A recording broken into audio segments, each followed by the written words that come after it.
Olá pessoal! Sejam muito bem-vindos ao canal Séculos Atrás, onde a história ganha vida. Aqui, viajamos pelo tempo para explorar os eventos, personagens e curiosidades que moldaram o mundo como o conhecemos. Se você ama descobrir os mistérios do passado, já deixe seu like, compartilhe com seus amigos e, claro, não se esqueça de se inscrever no canal e também de nos seguir no Instagram para não perder nenhuma de nossas aventuras históricas. Sofia Carlota Augustina de Wittelsbach nasceu no Palácio de Possenhofen, na Baviera, em 22 de fevereiro de 1847. Duquesa da Baviera por nascimento, era nona filha de Maximiliano José, duque na Baviera, e da princesa Ludovica Guilhermina da Baviera. Pertencente à Casa Real de Wittelsbach, seus avós maternos foram o rei Maximiliano I José da Baviera e sua segunda esposa, a princesa Carolina de Baden. Entre seus irmãos encontram-se a Imperatriz Elizabeth da Áustria, conhecida como Cici, e a Rainha Maria Sofia das Duas Sicílias.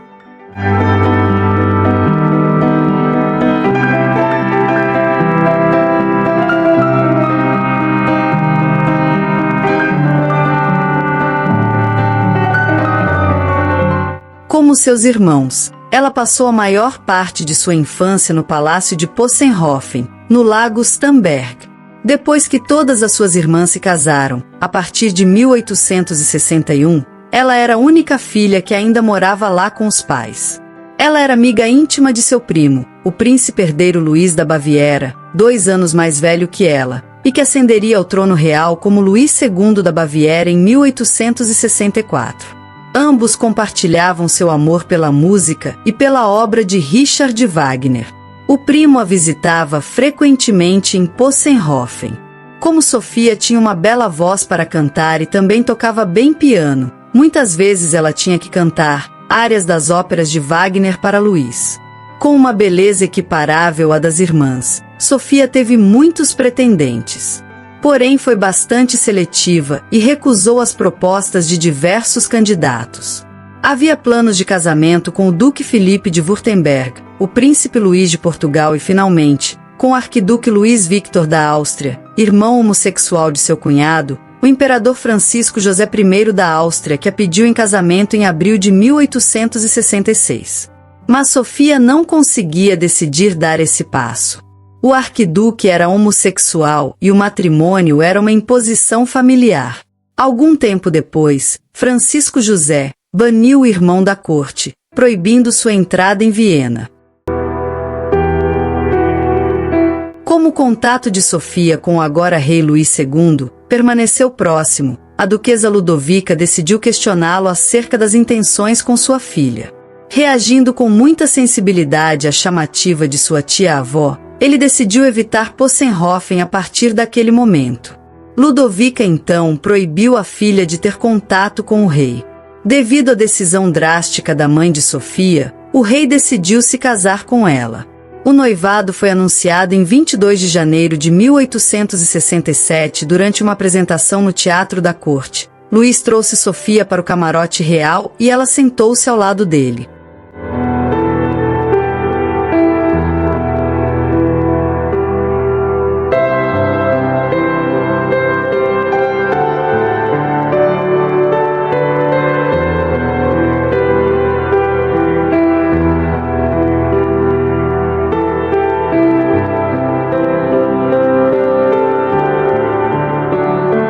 Três dias após seu noivado com Luís, Sofia conheceu Edgar Hanfstaengl, filho de Franz Hanfstaengl, no estúdio fotográfico de Franz em Munique. Edgar havia retornado recentemente do exterior após um extenso treinamento como comerciante. Sofia e Edgar provavelmente se conheciam desde a infância, pois Franz Hanfstaengl havia sido um convidado bem-vindo na Rodada Artus do pai de Sofia, um grupo de estudiosos e artistas de classe média. Com o tempo, através das muitas fotografias que tiveram de ser tiradas da noiva real e das frequentes visitas de Edgar a Possenhofen, Sofia e Edgar se aproximaram e se apaixonaram, o que gerou grandes dificuldades para Sofia. Para manter o romance em segredo, foram organizados encontros secretos com a ajuda de damas de companhia. O sigilo absoluto era crucial, pois ninguém poderia descobrir que a futura rainha da Baviera estava envolvida com um cidadão comum. Estes encontros ocorreram em locais variados, como o Castelo de Pé, o Palácio de Munique e Possenhofen. 5 cartas de amor que Sofia escreveu a Edgar Hanfstaengl entre julho e setembro de 1867 foram preservadas. Erna Hanfstaengl, filha única de Edgar, entregou as cartas ao fotógrafo e escritor de Munique Rein Gebhard, pouco antes de sua morte, apesar das instruções de seu pai para queimá-las sem lê-las, com o pedido de que este assunto fosse corrigido. Depois de verificar a autenticidade, Gebhard publicou as cartas e tornou o caso público. Após o noivado, o rei da Baviera logo ficou muito incerto sobre a sua decisão. Ele tinha medo de se casar, e justamente porque Sofia não era indiferente a ele como pessoa, temia que ele não conseguisse fazê-la feliz. Ele adiou a data do casamento, inicialmente prevista para agosto de 1867 para outubro e depois finalmente para novembro. O Duque Max da Baviera, pai de Sofia, escreveu ao rei Luís uma carta na qual pedia que sua promessa de casamento fosse cumprida, porque via sua filha comprometida pelos repetidos adiamentos do casamento. Ao mesmo tempo, Luís escreveu uma carta de despedida para Sofia. O noivado foi rompido. Luís nunca se casou, nem teve amantes conhecidas. Seu diário, cartas privadas e outros documentos fornecem evidências de inclinações homossexuais do rei.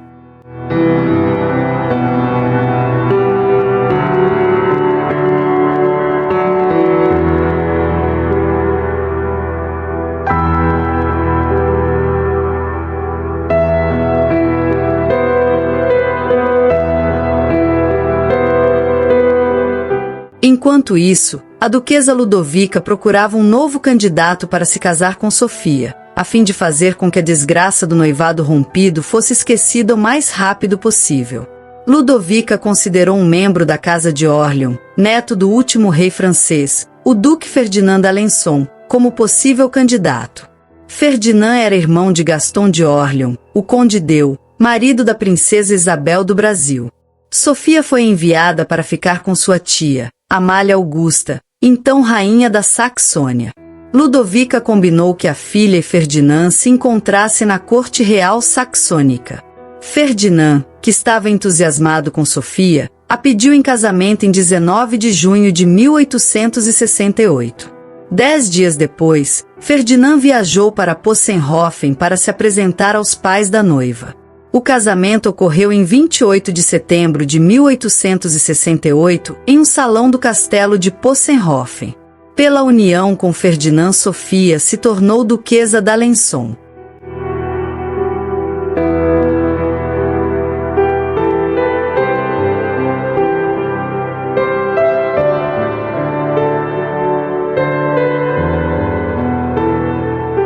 Desde a Revolução de 1848, os membros da família real francesa foram proibidos de entrar na França, tendo que viver no exílio, principalmente na Inglaterra. Sofia não se sentia confortável na sombria Inglaterra. Numa carta à sua mãe, ela escreveu sobre uma escuridão encharcada de chuva que a cercava em sua nova casa. Os primeiros meses de casamento transcorreram felizes e harmoniosos em Bunge House, próximo a Londres. As cartas existentes de Sofia falavam de uma grande saudade de Ferdinand quando eles estiveram separados por alguns dias. A duquesa era uma amazona experiente e gostava de caçadas. Com a chegada do outono, porém, ela caiu em profunda depressão, que não melhorou nem mesmo com o nascimento de sua filha Luísa Vitória, em 19 de julho de 1869. A saúde de Sofia após o parto no início dos anos 1870 era motivo de grande preocupação. Sua doença foi ainda agravada pela depressão grave. Ferdinand decidiu, portanto, passar os meses de verão do ano na Baviera, onde Sofia floresceu visivelmente na companhia de seus irmãos, todos reunidos em torno do lago Starnberg. O casal aceitou o convite do Duque do Mali para hospedar-se no Palácio de Orléans em Palermo. Sofia parecia recuperar o bom humor, mas por pertencerem a um ramo da Casa de Bourbon, a mesma da recém-alijada família real das Duas Sicílias, Ela e o marido não foram bem recebidos pelos sicilianos. A partida repentina de Palermo agravou novamente o estado mental de Sofia. Os duques d'Alençon seguiram então para Roma, como hóspedes de Maria Sofia da Baviera, ex-rainha das duas Sicílias e irmã de Sofia. Posteriormente, foram para Merano, onde nasceu Filipe Emanuel, em 18 de janeiro de 1872, o tão esperado filho varão. As tentativas de seu marido, de levá-la a todos os lugares onde ela pudesse se sentir confortável, acabaram não surtindo efeito, pois as viagens constantes só resultaram na piora de sua doença mental. Pouco depois do nascimento de Emanuel, Sofia pisou pela primeira vez em solo francês. A nova casa deles era uma casa em Vincennes.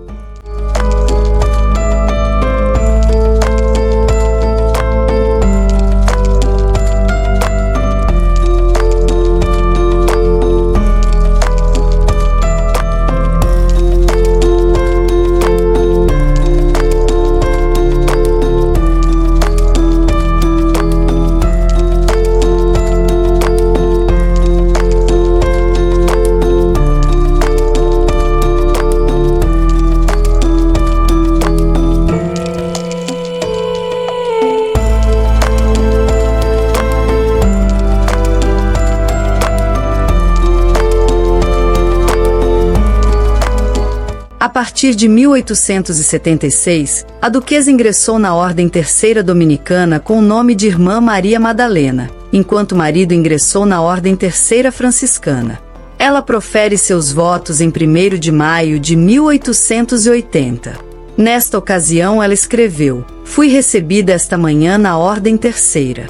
Fiquei muito emocionada, como você facilmente acreditará.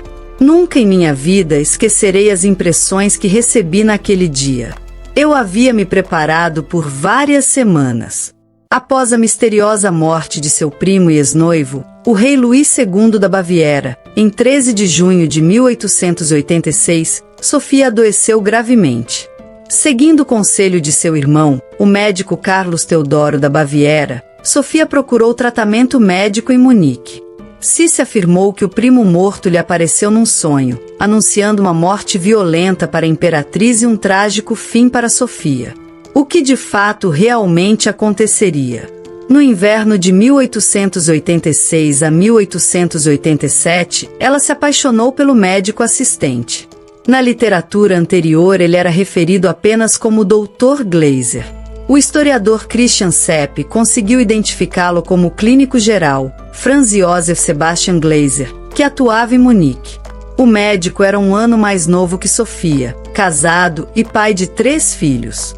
Como quase 20 anos antes, quando pensou que não conseguiria mais viver sem Edgar Hamsteingal, também desta vez arriscou perder a sua posição social. Mas desta vez ela deu um passo além. Planejou com confiança se divorciar de seu marido Ferdinand para poder se casar com Glaser, que também queria o divórcio. Na literatura anterior, era possível encontrar repetidamente a alegação de que o casal queria fugir junto para a Suíça, mas foi capturado em Merano e separado. No entanto, pesquisas recentes mostram que Sofia estava em Merano com o marido e a filha desde maio de 1887.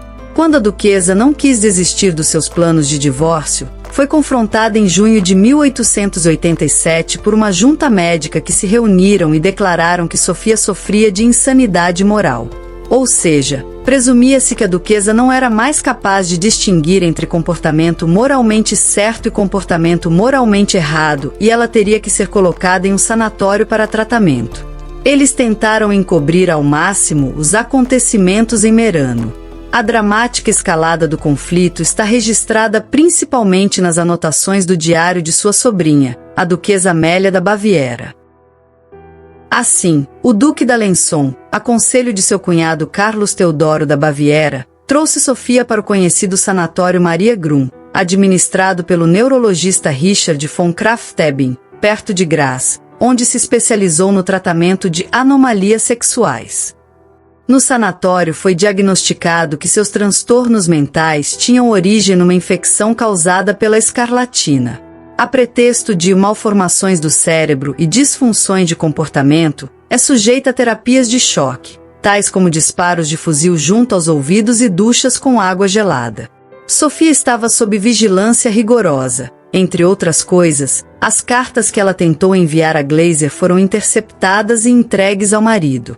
Após uma estadia de 7 meses, Sofia foi considerada curada e foi autorizada a deixar o sanatório.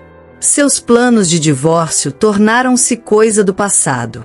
Após ter alta da clínica, Sofia resolveu dedicar-se às obras de caridade e abraçou a religião com grande fervor.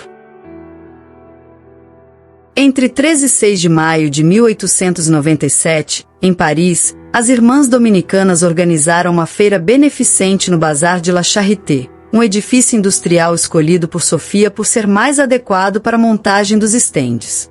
Os irmãos Lumière também foram convidados para o evento, para apresentar seus filmes, com material e equipamentos altamente inflamáveis. Na tarde de 4 de maio, subitamente um acidente com uma das lâmpadas de éter, utilizada na exibição dos filmes, iniciou um incêndio que se alastrou rapidamente. Enquanto todos fugiam em pânico, Sofia preocupava-se em salvar as pessoas que estavam com ela atrás do balcão e a procurar por seu marido. Ela se recusou a ser resgatada, insistindo que as meninas, visitantes e freiras que trabalhavam ao lado dela no bazar fossem salvas primeiro. Uma freira dominicana que conseguiu escapar do incêndio relatou que viu a duquesa se ajoelhar e começar a rezar. Só decidiu fugir após colocar a última de suas auxiliares a salvo, mas as chamas já haviam tomado todo o bazar e Sofia não conseguiu sair de lá.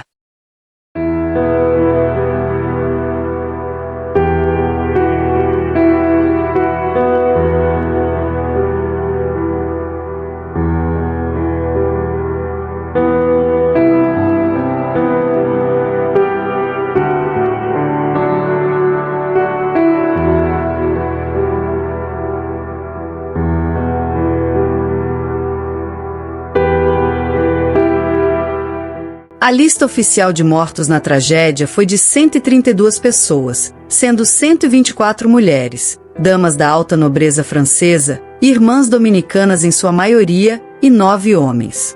A identificação dos mortos no incêndio foi bastante difícil, pois a maior parte dos corpos estava carbonizada. O dentista da duquesa foi chamado. Depois de 2 horas examinando vários corpos, ele identificou Sofia com base em suas obturações de ouro. Assim, ela se tornou uma das primeiras pessoas cujos restos mortais foram identificados pela odontologia forense. Sofia faleceu aos 50 anos. A cerimônia fúnebre foi realizada em 14 de maio de 1897, na igreja de Saint-Philippe de Roulle. A duquesa foi sepultada na Capela Real de Dreux.